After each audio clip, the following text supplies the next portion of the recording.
guys, what's up? It's Katie Candy and the Droker here with another episode of From Comics to Cinemas podcast. For those of you who don't know, we are gamers on Twitch and huge comic book nerds, and you can catch the links to our Twitch channels in the description of this, podcast and at the end of the podcast, so be sure to drop us a follow. Remember, you can catch the live recording of the podcast every Tuesday night at 7 p.m. Eastern Standard Time in the Candyland Discord, and I am super excited for today's podcast, mainly because it riles Droker up like none other. I have my popcorn, I have my hard seltzer because I don't have any good beer, and I'm gonna kick it and just. All right, gather around, boys and girls. Come along with me for a lovely tale. A tale of a company who had something going great and who couldn't make anything out of it. That's right. Well, I mean, I guess they did, but not currently. Not currently, yes. So, look, like many of us that are kind of like we hang out with and like that, a lot of us are just out there exist. We all kind of latched on to comic books when we were younger, right? Some of us comic books first, then movies. Some of us movies first, then comic books. I'm the latter.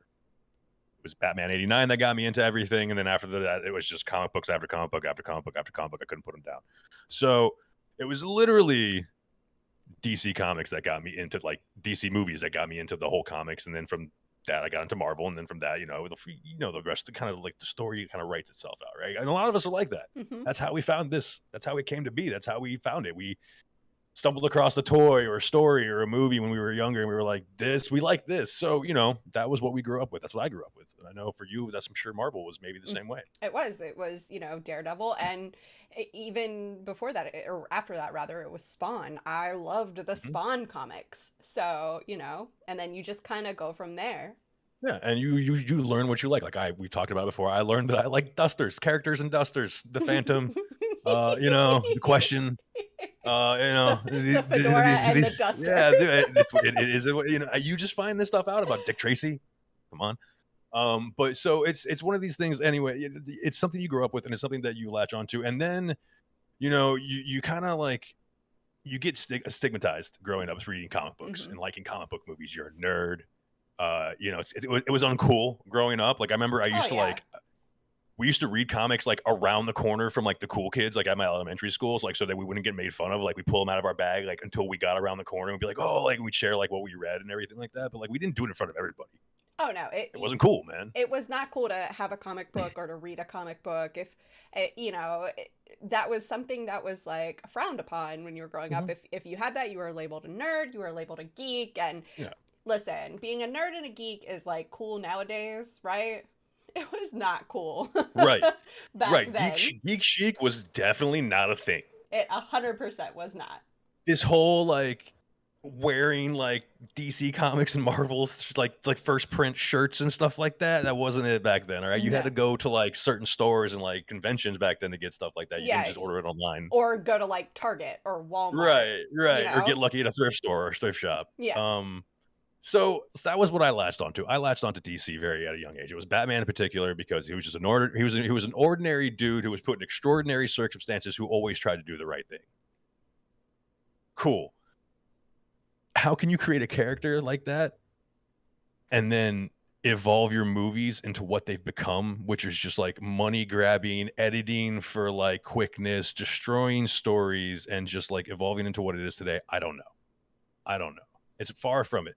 So back when we had '89 Batman, right? We started with that universe, right? We had Batman Returns. We had Tim Burton doing both those two, even going into the third movie, which we were talking about initially. Those were great films. Mm-hmm. And those only happened because of Superman and the Batman 66 stuff earlier upon that. So DC kind of built a really good foundation for their movies, and they shined. I mean, Superman won like an Oscar, I believe. One special Oscar, nominated for 3 more. Come on. And then there was Swamp Thing, which we're not going to talk about. And then there was Superman 3, which we're not going to talk about. And then, and then there was Superman: The Quest for Peace, which we're not going to talk about. And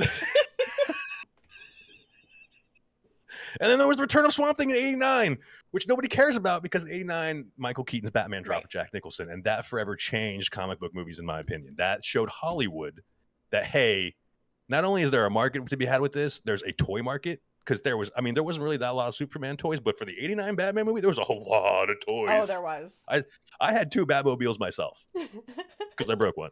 My parents were not happy. They got me another one. Cool parents, but way to go, Mama and Papa Dro. Yeah, dude, my parents, look, they're the reason I've read comics, because I wouldn't read books, I would read comics, and my teacher was like, look, whatever he's reading, just let him read. So they just fed me comics, and because of it, I actually ended up having like a really high reading level, because I wasn't reading what everybody else was reading. I was reading Spawn, Superman, Batman, Wolverine, X-Men, all that kind of stuff. So the 89 verse kind of really established a foundation and showed Hollywood, hey man, it showed Warner Media, hey, we can do this, man. We've got stories. We can kind of make it happen. We can do Hollywood adaptations, and it really worked for him. It really did. It was great.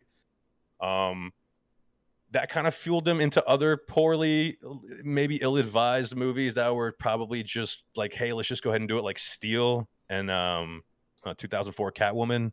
We're kind of riding off the whole Batman Forever, Batman and Robin tales too, which I forgot about that. Catwoman. Everybody forgets about the Catwoman, because you should forget about that Catwoman movie. It's so not good. Forgettable. It's like Elektra. Correct.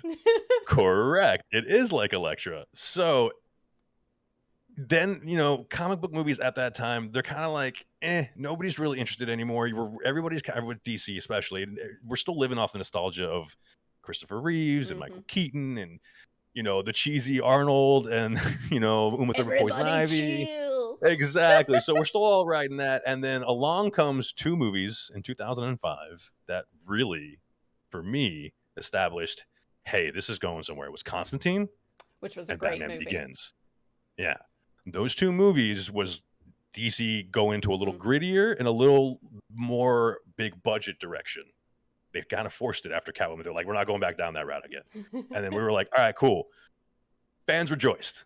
Yes, we got good Batman. We got Constantine. We got Hellblazer. Like, what? Where did that come from? And it was Keanu Reeves. And it wasn't half bad. Was it true to the comics? Not really. But it was good. So, you can't really blame him for going down that route. It paid off. And then we got another Superman movie, which I actually liked, but I guess a lot of people didn't, which was Superman Returns, 2006 with Brandon Routh. Oh, yeah. I like that one. That one's not a bad one. That's not a bad one. That one was poorly received, apparently. But it was. I thought it was good. And apparently it was supposed to be an alternate trilogy to Superman 1 and 2. It was supposed to be like the third one, because I guess the 3, because it was 3 and 4, like they didn't really happen kind of thing. They were so bad. So that was supposed to be 3 technically. Whatever.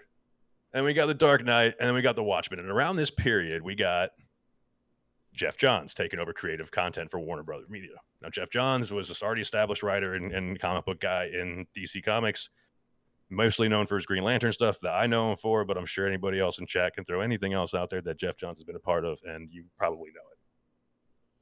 But things didn't really didn't really work out. We got Watchmen, which was good. Watchmen. And then we got Jonah Hex, which was terrible. And then we got Green Lantern, which was worse. And this is where things start to go south. And this is where they start to see, like, okay, these things are losing us money. Quick, somebody do something. So then we get Dark Knight Rises, which was right. Then really we get Man good. of Steel. Yeah. Right. Man of Steel was pretty decent, right? I liked At least Man I of thought Steel. it. I thought it liked was. Man of Steel. And we got Batman vs Superman, which everybody hated. I loved. Listen, the director's cut of Batman vs Superman is where it's at. You know what? Actually, thank you for saying that, because for Batman vs Superman and Justice League, I'm referring to the director's cuts. Yeah. When I say I like those movies. And by Justice League director's cut, we mean Snyder cut. We mean the Snyder cut. So those I actually did enjoy. Suicide Squad, whatever. That one's very polarizing. You either love it or you hate it. Nobody's really in the middle on that one. I'm on the hate it side. It won an Oscar. I don't understand. So on paper, we're looking good again, boys. We're looking good again. We're looking, except for the whole Justice League starts to fall apart right around this time, and then this is when really the drama really starts to get in. This is where you start to hear the leaks that we're hearing today of director fighting studio, of actors not being happy with the story, of money not going to VFX like it should, of countless rewrites and reshoots that probably weren't necessary, putting stress on the actors. This is where you start to see really stuff fall apart. And this is where Twitter really starts to blow up with all these stories of it not really being the best place to work. And I want to say it. And we also got Mustache Gate. We did get Mustache Gate, which was, and this is what I wanted to talk about. This is they Warner Media has this talent, this knack for spinning trivial, non-important, complete bull, and they do it to their own detriment. They don't spin the right stuff. They spin like that should have been like, you're telling me as like a WB, as the money you have, you couldn't squash Mustache Gate? What a stupid thing to, and like Twitter had a field day with it. Oh, and that's the thing is with the internet and social media, people are going to take things and freaking run with it. Yeah. So there, it was, yeah, the CGI, exactly. The CGI, it was noticeable. They should have spent a little bit more money on VFX, especially for a superhero movie. And at that time, 2010. So that was what Marvel movie and Iron Man was already established by then. Iron Man, Thor, Iron Man, like the first like wave of major Marvel movies were already established. America, and they were all established. Right. You're going to throw that crap out there.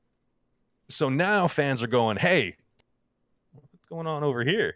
Look at these shiny movies. Look at this. Look at this. What's this? And then we get Wonder Woman, which Wonder Woman, the first one, wasn't that bad. No. 84 was crap. 84 was bad. Cheetah. 84 was crap. The VFX on Cheetah. Again, going back to VFX, it's a repeated thing with this company. It really is. You don't, which Marvel learned the hard way early on. With the first Hulk, you don't cut corners on VFX. Fans are going to roast it. They're going to roast the ever-living out of you for it. Which they're still kind of, at least recently, they've been kind of messing up VFX. And honestly, I think what it has to do with is they're trying to pump out so much content, Marvel is, that so fat. Yeah, that is being overloaded. But this isn't the roast of Marvel yet. Right. No. And it's definitely not. And listen, we're not there exactly like you said yet. We're not there yet. We're close. They're following a similar path. So then we get Justice League and we get whatever monstrosity that was released from the studio, and then we get the whole Snyder release the Snyder Cut campaign, which you, for the first time that I can think of, that you really saw a director and fans go against a studio. Yeah. On social media. That was big. And for the fact for it to actually get released was wild. Was even bigger, which I guarantee you they learned from, because when the creators of Batwoman tried to log into the servers today, it was gone. Today or yesterday, to try to get some footage, everything was they burned the server. Basically, everything was gone that they worked on. So I guarantee you somebody at WB was like, no, Snyder fiasco, delete it now, so there's not even a chance of it being released. We don't want to deal with that again. There's not a doubt in my mind that somebody up top was just like, deleted. Get you nerds. And so that was it. That to me absolutely proved that this company has not only no faith, but no vision of what could be. They want sure thing blockbuster Marvel, Iron Man level, Avengers level hits without putting in any of the work. And we've talked about that before with articles that we've posted in Discord, where it's just they're not willing to lay the foundation. We don't have a Feige. We don't have a Favreau.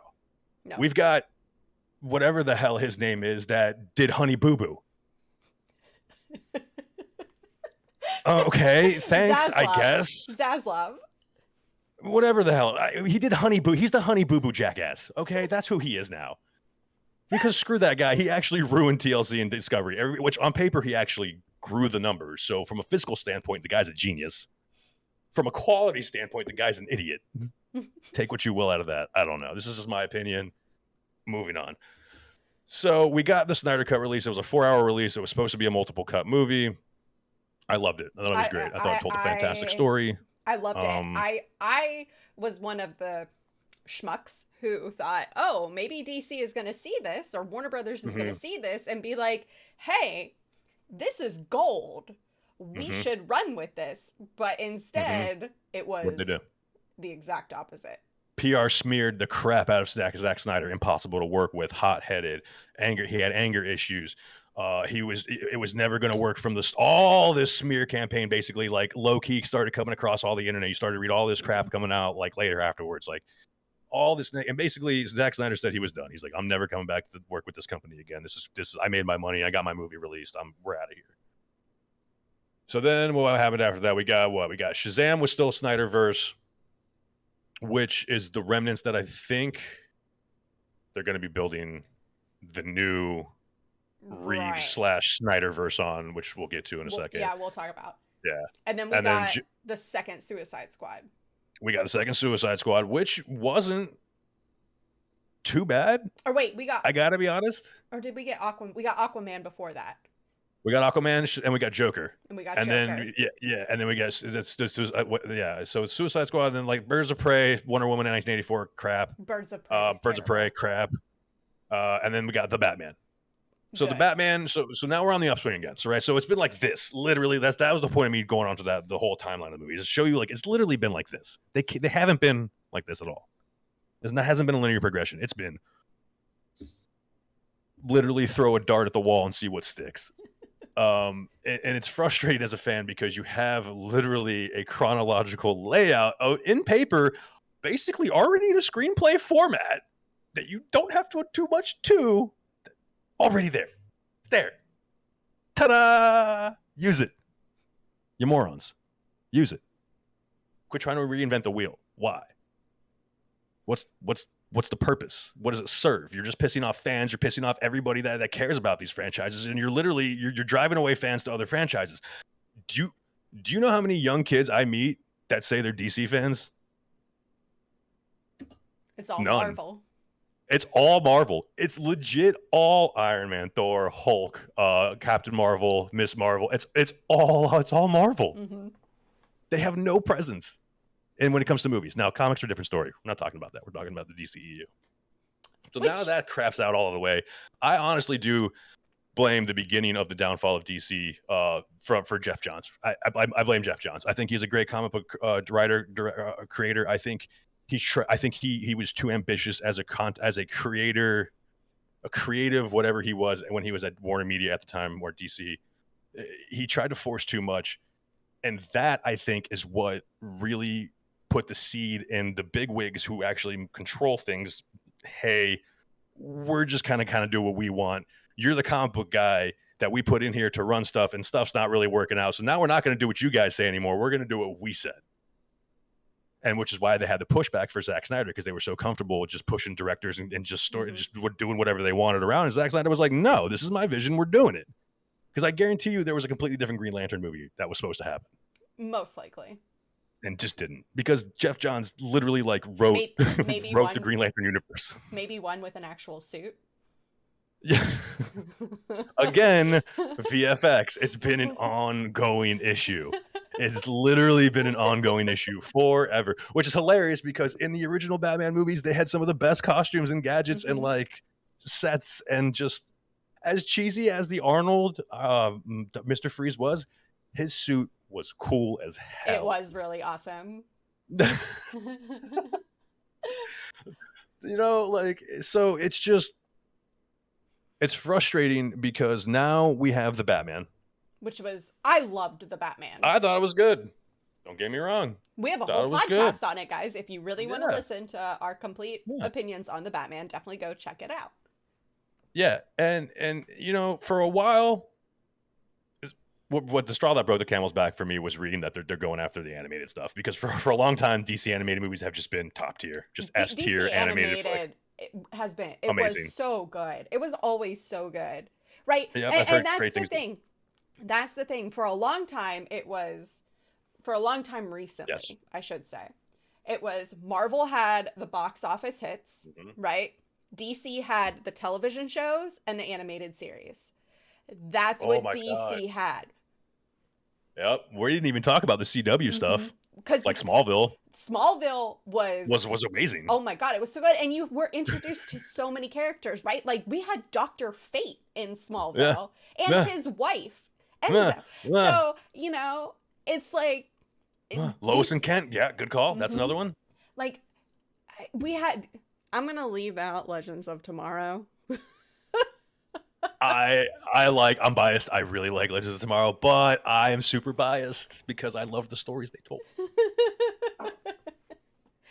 And unfortunately, we even had a Constantine series, albeit it was only one season on like NBC or ABC or something like that. However, that was good too. Yeah, if that was on a different network, I think it would have done a lot better. But that was, I think, before all those DC shows, with the exception of Smallville, came to be. So yeah, Smallville was the first time that proved that fans were ready to go to deeper cuts of DC characters and accept them and just be like, yeah, okay, cool. Like, well, we're down to see that. No, don't know who they are, don't care or whatever. Smallville was really good. And I'm not trying to like leave them out, but we're just trying to stay like on Hollywood, like big picture stuff. But yeah, the CW, especially the Arrowverse, the Flashverse, we've talked about it over and over again. Good writing in the beginning, kind of tatered enough in the end, whatever. Solid stuff though. And it had a lot of connectivity too between each series, right? I was just gonna comment on that. Yes. It was a universe that they had built. Which we got, then it was taken away. So we got it with the Burtonverse, then we got it taken away. Then we got it with Nolanverse, then we got it taken away. Then we got it with the Snyderverse, then we got it taken away. Which apparently today, which might not be the case, the thing I just found was DC was saying that they're going to move forward with the Snyderverse. Matt Reeves is going to be directing it. It's going to be like the Reeves Snyderverse going forward. So going to be the same. So it's going to be the Reaververse? How dare you? How dare you? I just want to get you so tilted. How dare you dad joke this? Today. How dare you? You leave Mark. I hate it here. So now they're moving forward with this crap, which is going to be an amalgamation of both. But the thing is the Batman movie didn't take place in the Snyderverse. It was outside, like the Joker was. The Joker didn't take place in the Snyderverse either. Yeah, they were standalones. And the second movie that's gotten greenlit is still like 5 years away because nothing's even been written. There's been no ink to paper. There's no story. Even though they have shit written, we've already talked about that. They're not going to use it because it's Hollywood and it's what they do. And they're idiots. They have their heads so far up there. They can't even see the light of day. And they love the smell of their own shit so much, they're going to make bottle it in perfume and sell it on freaking $1 rack at Walmart. Do you feel better? What I'm trying to say is, as a fan, it is very frustrating because you see it can be done. It is literally being proven to you by another company, being like, look what we're doing, get wrecked. And you're just the kid in the corner, just over here looking at yours like, it's okay, I still love you. I still care about you. Well, and that's the problem. That's what it feels like. This is the problem. And I know you and I have talked about it, and we've talked about it with several other people in the circle and that sort of thing, this is the problem, is DC is trying to copy what Marvel has built, right? They're trying to use the quote-unquote Marvel formula. But here's the thing, is Marvel has great heroes. DC has great villains. Yes. So if they want to do a Marvel-esque formula, forget the heroes. Yeah. Tell it through the villains. And they've done that before in the animated stuff. They've told stories from different point of views.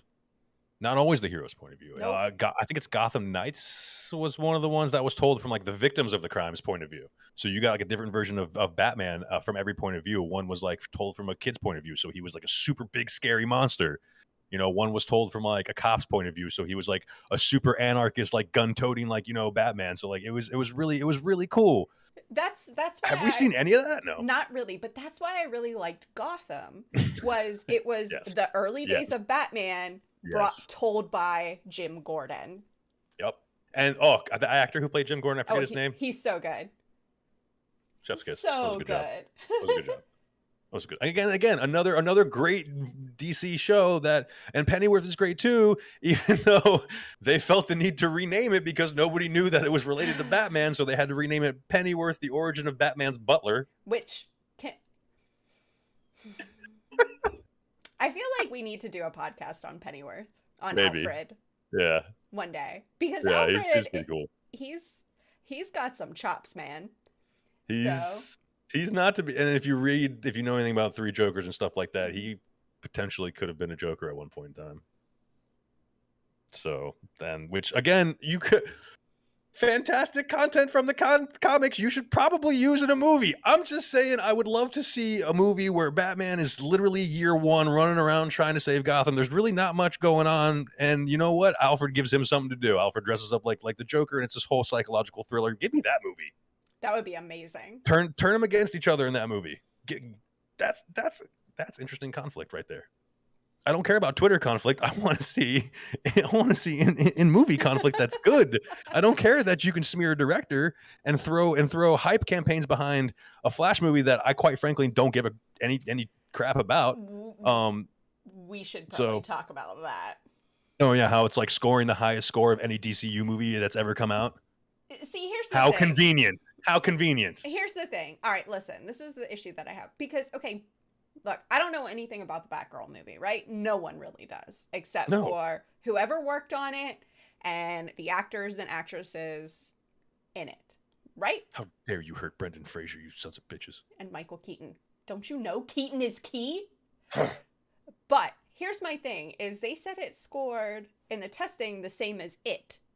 Mm-hmm. As the It movie. Which is a really good movie. Okay, thank you.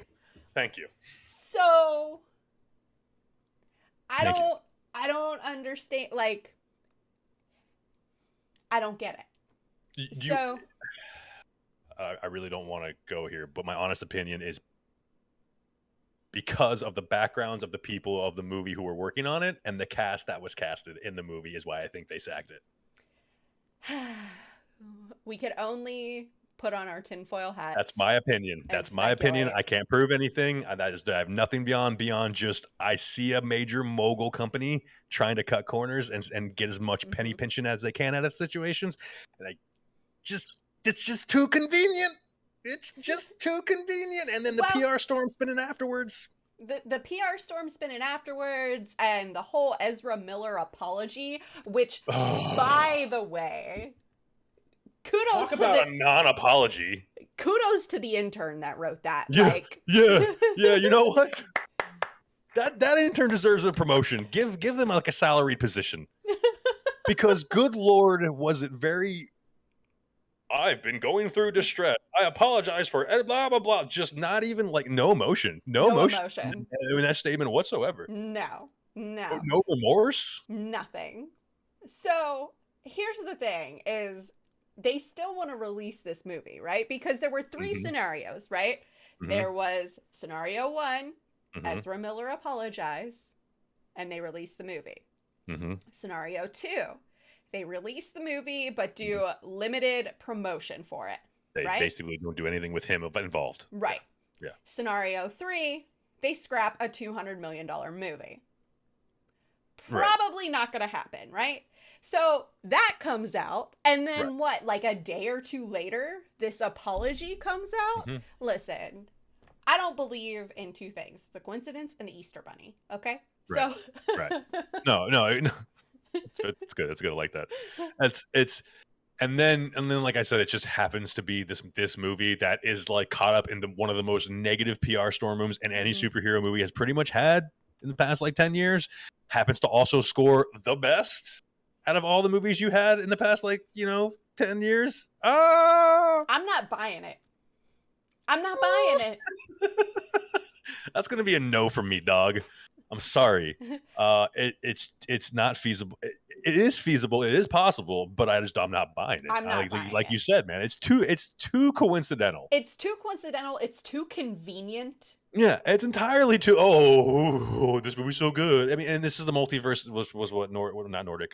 Meta was mentioned in the chat that this is the multiverse movie that we were supposed to get. This is why I'm so heated. This was the foundational movie that was going to expand our multiverse into the DC Nether realms and touch you in the really dark places of characters that could be awesomely shown on screen, and we're not getting that. No. This was going to be Flashpoint, which is one of my favorite story arcs. I love Flashpoint. And so no, continue. And here's the whole problem that I have with this is the way they're going about it. Could it go in their favor? Sure. But what I think is going to happen is more than likely it's basically going to quote unquote poison the well for more future DC content. Like this whole Flash fiasco it's a mess. Like Ezra Miller has basically ruined the Flash, right? So here's my take on it, and I know we've talked about this a bunch of times, is reshoot the ending. Don't reshoot the whole movie because that's dumb. And you're not going to not release the movie because you're going to lose too much money. So just reshoot the ending. Unalive Ezra Miller's Flash and bring in either Wally West or Grant Gustin's Flash from another universe. Yeah, you could run the two berries. It's been done before. It's I agree. I think that, and not only that, but there's literally content that's kind of what happened in the comic books anyway. Yeah. So that makes sense logically. Now we just spent 30 minutes saying that they're not going to do logical things. So will they probably do that? No. Can we hope? Yes. And I do hope, and that's why. Look, I love the Blue Lantern Squad for a reason, guys. I hope for a lot of things. I have a lot of hope. And so like it just I have a lot of hope for DC. I always have. I want them to be as big as Marvel, if not bigger. I don't think it's going to happen in my lifetime. No. And it's frustrating as hell to come to that realization as a fan, because that's all I wanted, man. Growing up, that's all I've ever wanted, was seeing my heroes on the big screen. Like my heroes, not just like Marvel, but like my personal, like the ones that I had, like the duster wearing, fedora wearing guys, man. I want to see the deep cuts. I want to see the JSA stuff. I want to see all that. And that's the thing, is they could easily do that. Like before the Shazam movie was released, how many people actually knew about Shazam? Dude, only if you watch the animated DC stuff and or read the comics, the Justice League International stuff. Exactly. Or like all that back in the day, yeah. Before the Suicide Squad 2 movie, how many people actually knew who Peacemaker was? Now, albeit the Peacemaker in the comics is kind of different than the Peacemaker in the series. Not by much, but it's a little bit different. But I actually like the Peacemaker in the series better than the Peacemaker in the comics. So that's a first for me. Right. But I do too. So it is what it is. They did a good job. I'm sorry. They should have done such a good job. They've done a bad job. I prefer the comic book version. And so now we're getting Black Adam, which Adam, we've done a podcast on Black Adam. He's crazy powerful. Like it takes everyone to beat him. Yeah. And by everyone, I don't mean just the big three. I mean everyone. Literally everybody. So they could if they were smart, they would take this Black Adam movie, build up the JSA, right? Introduce the JSA, have a JSA movie, do the Shazam 2, Fury of the Gods, whatever. Build up Black Adam until we get the big confrontation between Superman and Shazam versus Black Adam. And that be like the big phase, whatever. We're going to just call this phase 1 of DC because they've been so because you've had too many cooks in the kitchen, so to speak, with DC, whereas in Marvel, you've got one guy, right? You've got Kevin Feige, who's like the Gordon Ramsay of Marvel. So... No, it's true. And it's something that, which is why when they released that statement, they're like, oh, now we're a 10-year plan. We're going to build a universe. It's like, well, hold on. So what have you been doing for the last 10 years? Throwing darts at a wall. Because I'm pretty sure that, if I'm not mistaken, I have the image. Yeah, it was okay. So we were supposed to get the original time. Oh God, yeah, this aged terribly. We were supposed to Black Adam was actually supposed to come out July 29th, 2022. So that was actually already supposed to be out. Flash was coming November, Aquaman December, Shazam in June, June 2nd. And then we had the Green Lantern Corps TV show, we had Static Shock, we had Zatanna, we had Wonder Woman, we had Us on the Superman, we had Blue Beetle, and we had Batgirl in the works. At that time. We have none of the bottom row anymore. It's all up in the air. Blue Beetle, Green Lantern Corps, which was the thing I was most excited for. We don't even know what's going on with that. And the Green Lantern Corps, that was going to be really cool because everyone is always so focused. At least people who don't really know the Green Lantern are always so focused on Hal Jordan. And this was going to step away from Hal Jordan. On everything. On everything. Yeah, just the Corps itself. Yeah. Just the adventures of the Corps, which should have been done back in the day anyway before they even introduced Hal Jordan. But what do I know about comics and introducing characters in a chronological order that makes sense for characters for fans to latch onto and actually, I don't know, become attached to and want to build a relationship other than guy beat up bad guy. He good. Jesus, dude. God forbid I get attached to any of these characters like I have in the written media. Like I'm super attached to a lot of like I'm hella attached to Batman. Like Bruce and Dick Grayson.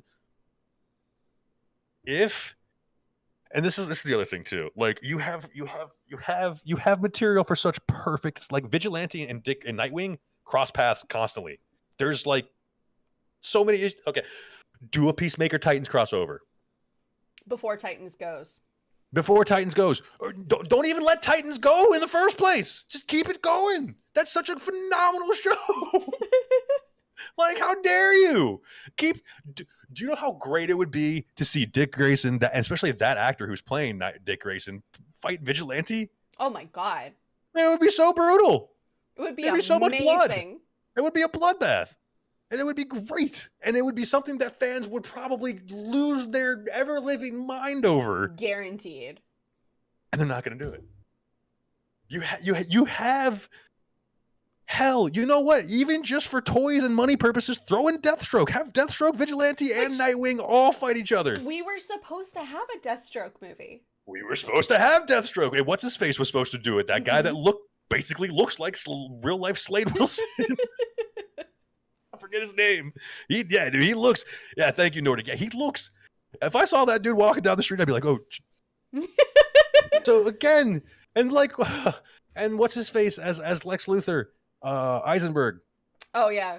I liked him as Lex. I thought he was a really creepy Lex. A lot of people like he tweeted or he did an interview where he responded to like fans' reactions to him as Lex Luthor, and it like crushed him because he was like, I put so much like thought into how Lex would act and this, that, and the other, and I liked it. I did. I liked him. Not bad.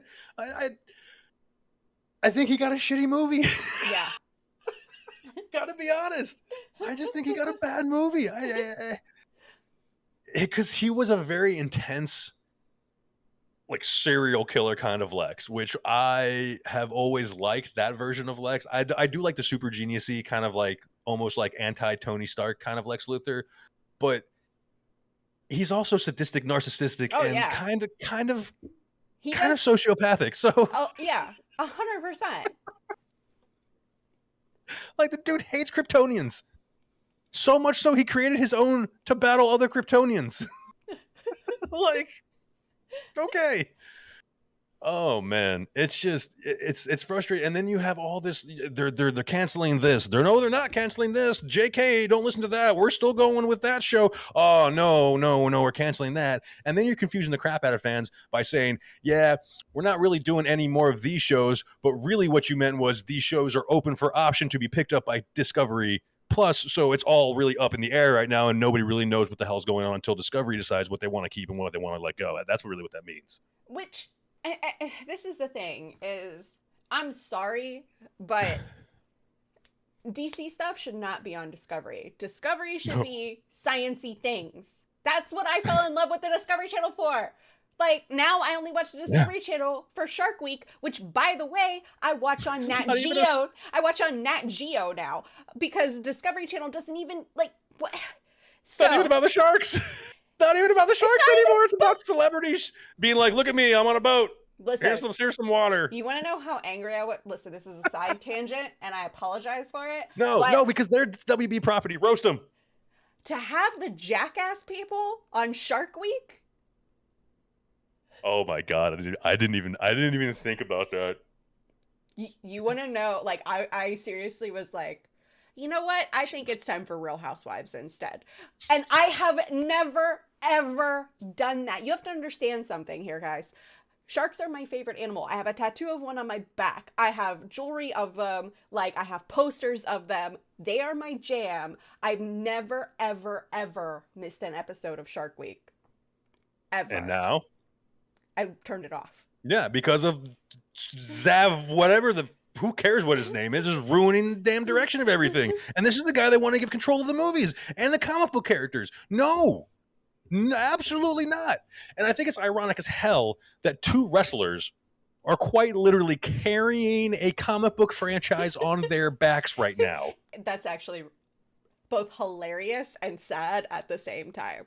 Like you got two WWE. I'm gonna call them actors because let's be honest, wrestling that is basically physically acting. Sorry, guys, it's true. You've got them carrying these franchises, and these guys are quite well. The Rock is not a nobody, but John Cena, as far as movies and TV shows, kind of still relatively new. He's established in the wrestling world, and he does a lot of charitable work. Yeah, that dude has donated so much money to charities. It's literally unfathomable the amount of money. And yeah, I get it, tax write-offs and all that crap. But he could choose to do so much other things with his money, and he chooses to do that. So, and they're carrying, and these are the kind of guys we need carrying heroes and anti-heroes franchises. These are the people where they're like, this is their soul, this is their character as people, so they're going to play these characters on screen. We don't need toxic, I don't even know, confused, very severely messed up individuals acting and carrying any characters of any importance in any franchise right now. Get them the hell out of Hollywood. Get them help and get them out of the movies. Because it's filtering down. It's spreading like a virus into like everything else. Because this is such a PR shitstorm for DC Warner Brothers right now. It is the DC cinematic subreddit is an absolute like disarray right now. You've got people like on like extreme amounts of copium hoping for the best, and you just got people just basically telling them to shut the up and accept the fact that it's never going to be good. It's so bad. It shouldn't be like that, but here we are. But here we are. It's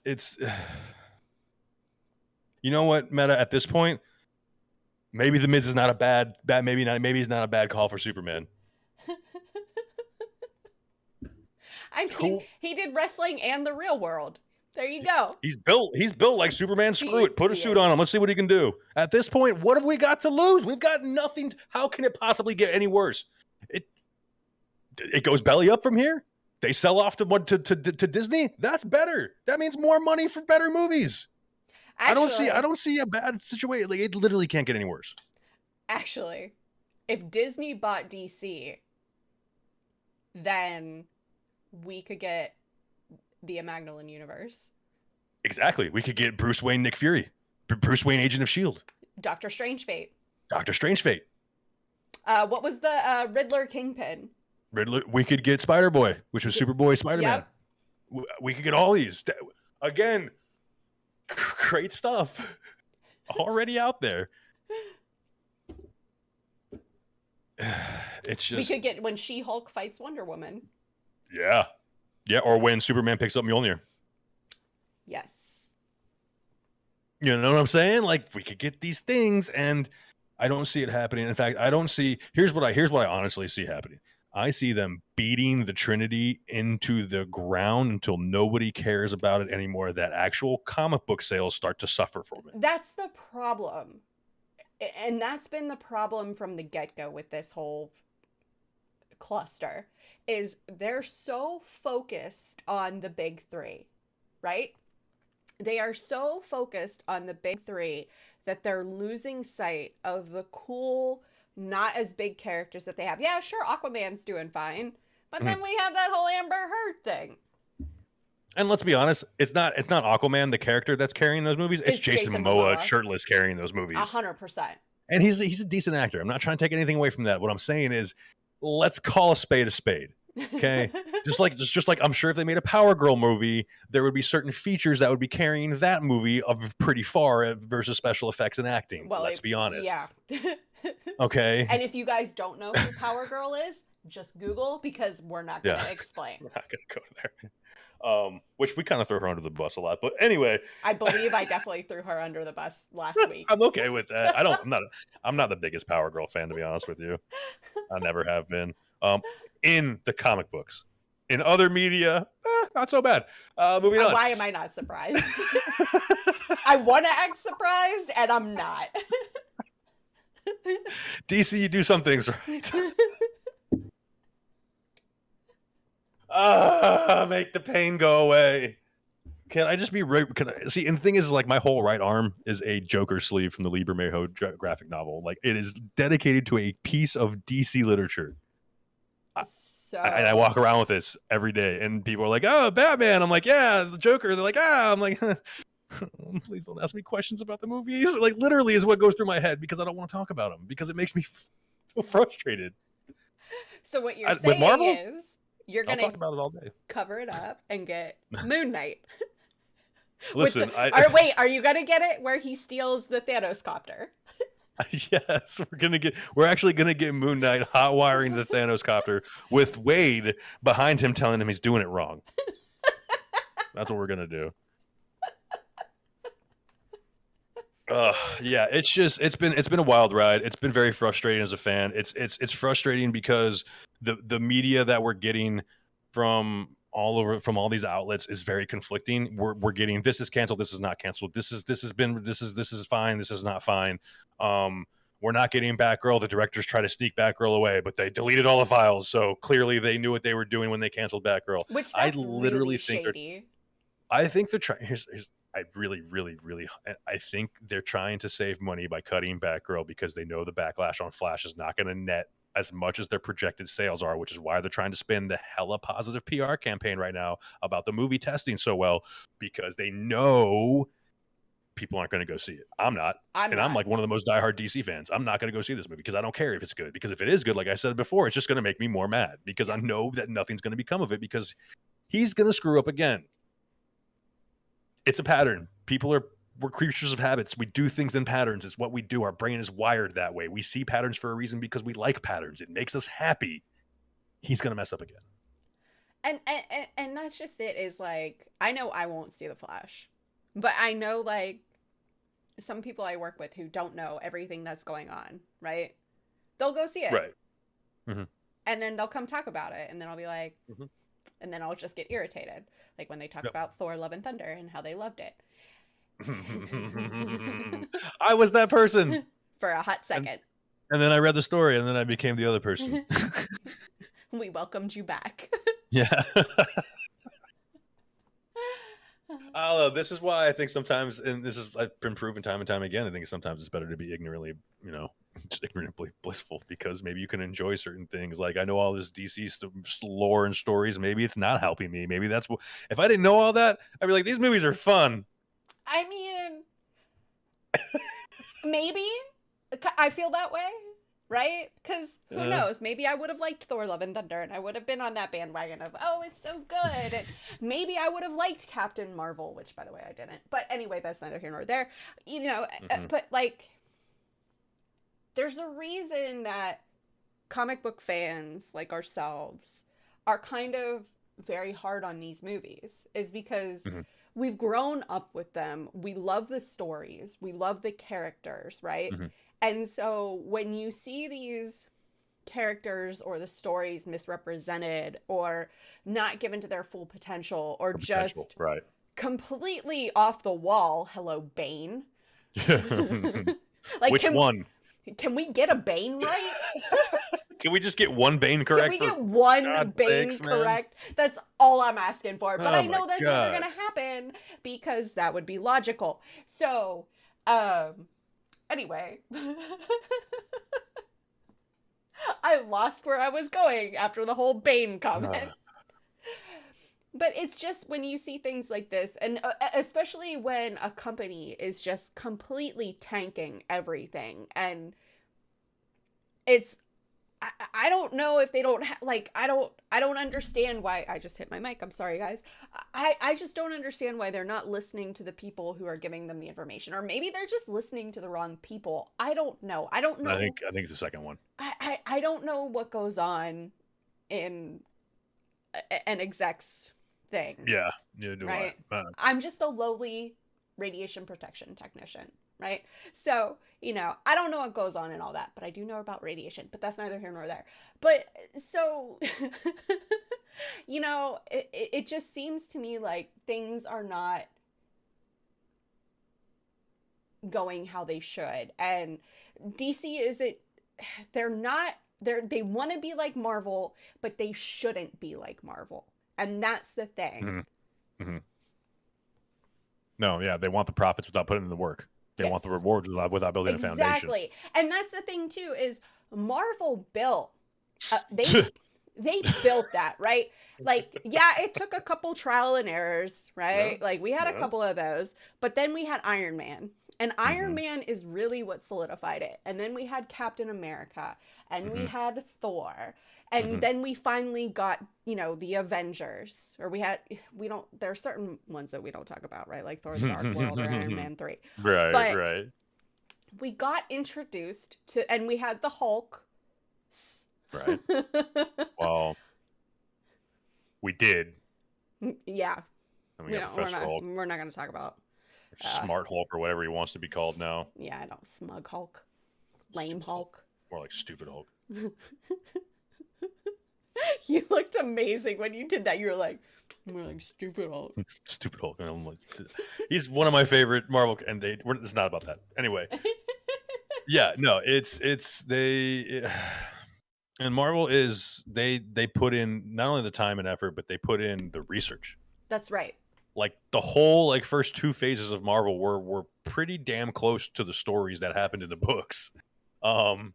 So they initially got the comic book fans in, and then once you get the comic book fans happy, then they were like, they're going to tell all their friends, like, hey, these are solid films, you should probably go see these. And then the fans blew those movies up, and then it's like they kind of do whatever they want now, man. They can't fail. They can, maybe like you said, they're kind of in a situation right now where they're maybe pumping out a little too fast. I think it's a little bit too much too fast. But DC needs to get to that point. But that first they need to build the foundation, which they had a director with a vision. They had him, man. They had Snyder, and that vision was great. It was, and it could have worked. It would have been amazing. And I just wish they would not have made that such a toxic outcome and such a toxic relationship, because that was the one, man. Like that was like, like when you always hear stories about like the one that got away, like oh, the girl, like the relationship, like the one that got away, the significant other, that's Zack Snyder to DC. DC screwed this up. I even liked Jared Leto's Joker in the Snyder Cut. Yeah, me too. I hated him in the Suicide Squad. He's like, all right, if you're going to be Joker, you're going to be my Joker. You're not going to be Ayer Joker. You're going to be Snyder Joker. And that Joker wasn't too bad. Everybody just wanted to ride Leto so hard from the Ayer Joker, which deservedly so, but completely different Joker. 100%. His laugh was even different. It was a complete 180, and it was a 180 in a good direction. Yeah, where he had like the long hair and he was like in the straight coat. I was like, is this the same guy? Can we get more of this guy? Perhaps, which is why I think when Jared Leto comes out and says like, he likes his Joker, I think I get it. I like that Joker too, but you got a bad movie, my guy. You got a bad situation, and it sucks for all those actors like Ray Fisher, phenomenal cyborg Cyclops, such a good cyborg. Scott Summer. Yeah. Anyway, so good. He was phenomenal. And Cyborg had such a better story in the Snyder Cut. Yeah. Like he should have had his own movie. He should have. His story made sense in the Snyder Cut. And honestly, what they should have done is they should have done a Cyborg prequel going into a Justice League movie with Snyder, directing it, telling the whole story from that whole, and that could have been a 2-parter or 3-parter, which it should have been, because 4 hours for one movie is kind of long. I'm It's not going to long. sit here but here's the thing, right? There's two kinds of 4-hour movies. There's 4-hour movies that you sit through and watch through, and that you watch a couple times over.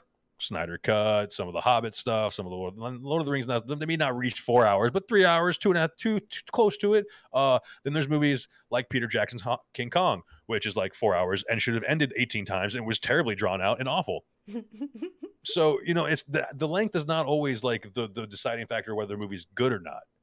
It is a lot of story to tell. He had a lot of story to tell. He did, and I'm glad he took that time to tell it, because if you look at that one versus the one that Joss Whedon did, vastly different. Joss Whedon's was terrible. Yeah. This one was good. Yeah, and it's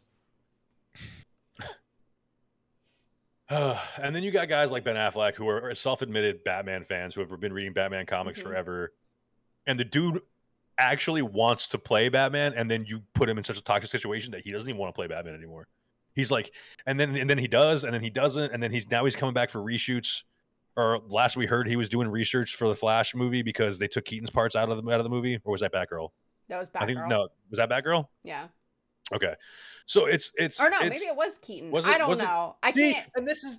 I cannot keep up anymore. This is exactly my point. You are having such a PR shitstorm that fans can't even keep things in order because it's all so convoluted, and you have no control of information being let out. Was it Aquaman?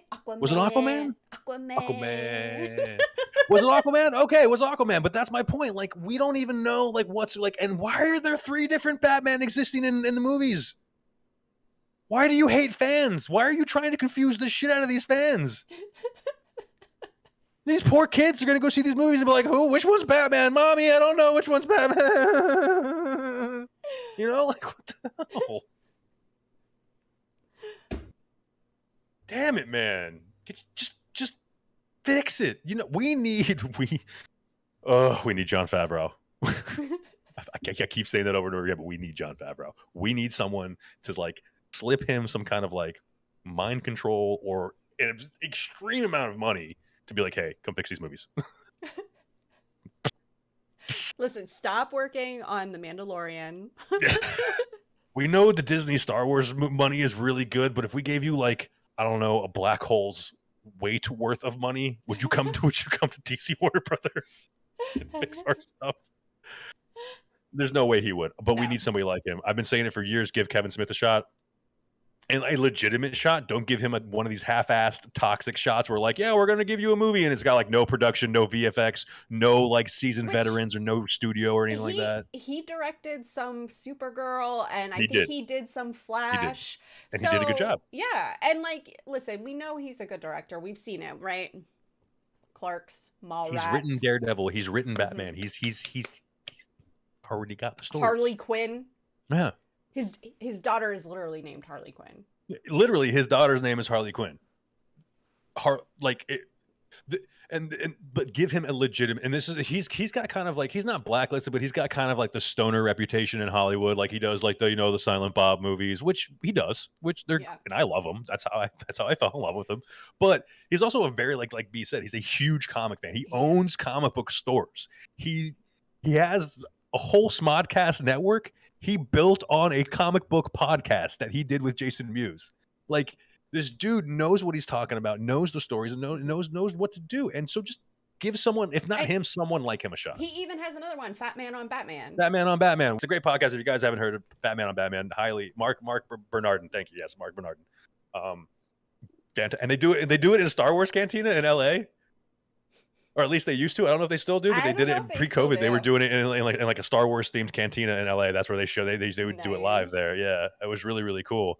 But yeah, so those are the kind. You need the Feige, you need the Favreau, you need the Kevin Smiths, you need the Ben Afflecks who are fans of these actors. You need to stop forcing people who are outside of this bubble to blow this bubble up because you're not there yet. That's you can't go out and get these huge named actors who just will pick up a role. You're not getting Benedict Cucumberpatch. You're not getting your Robert Downey Jr.'s. What did you just call him? Benedict Cucumberpatch. That's his name.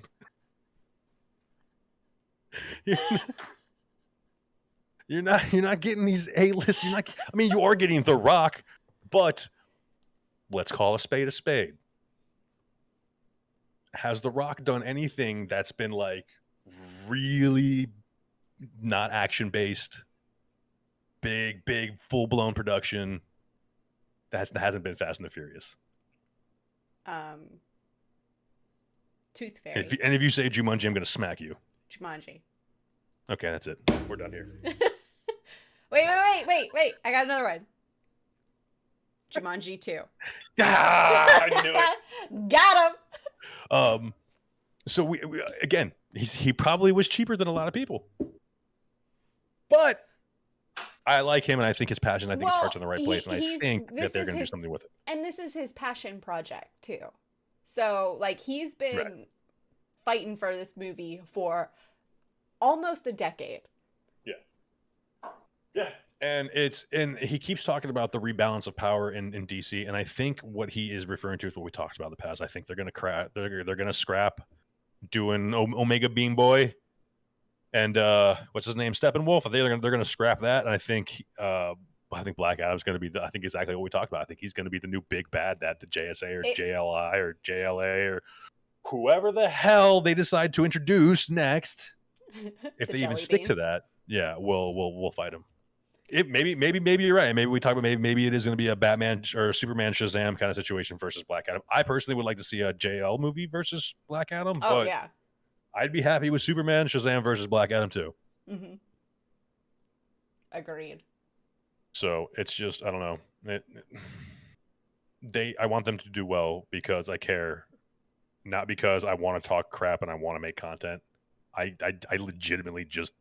I want people to experience the happiness that I experience when I read and see these stuff. That's what it comes down to. Agreed. Because we love to talk about the good side, but we are passionate about what we like. Yes. So hopefully we don't get to see a roast of Marvel like we just had the roast of DC, because then you're going to see what you saw with Joker, with me, only like probably a little bit more because I talk more with my hands because I'm Italian. So...